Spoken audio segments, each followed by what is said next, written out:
बातमींना सांगायचंय, मधून अधून आमचे विरोधक कारण नसताना अशी चर्चा करतात की लाडक्या बहिणींचे पैसे आता थांबवणार आहेत, आता त्यांची गरज संपलेली आहे, गरज सरो वैद्य मरो अशा प्रकारे ते करतील. मी तसं करणार नाही. राष्ट्रवादी काँग्रेस पक्षाची ती भूमिका नाही, महायुतीच्या सरकारची ती भूमिका नाही, मुख्यमंत्र्यांची देवेंद्रजींची किंवा एकनाथरावांची ती भूमिका नाही. हा आम्ही तुम्हाला दिलेली भाऊबीज आहे, आम्ही तुम्हाला दिलेली रक्षाबंधनाची त्या ठिकाणी भेट आहे आणि त्याच्यामुळं ही तुम्हाला माझ्या लाडक्या बहिणींना चालूच राहणार आहे. फक्त ज्या माझ्या लाडक्या बहिणींचं उत्पन्न 2.5 लाखाच्या आतमध्ये आहे अशांच्या करता ती योजना आहे. आणि तुम्हाला एक योजनेचा लाभ घेत असेल तर दुसऱ्या योजनेचा लाभ घेता येणार नाही.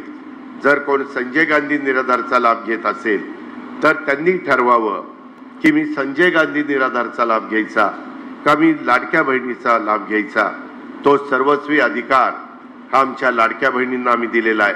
मी कधी कधी त्या ठिकाणी स्पष्ट सांगण्याचा प्रयत्न करतो, त्याच्यातनं गैरसमज निर्माण करण्याचं काम केलं जातं.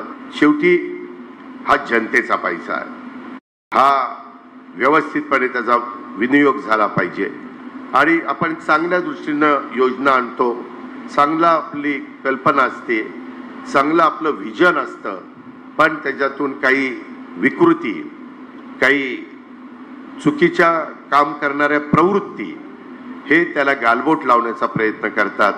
आणि ते माझ्या लोकांच्या समोर सांगण्याचा प्रयत्न मी चांगल्या भावनेने करत असताना त्याला वेगळं वळण देण्याचा प्रयत्न काही महाभाग करत असतात, असा मला अनुभव आहे.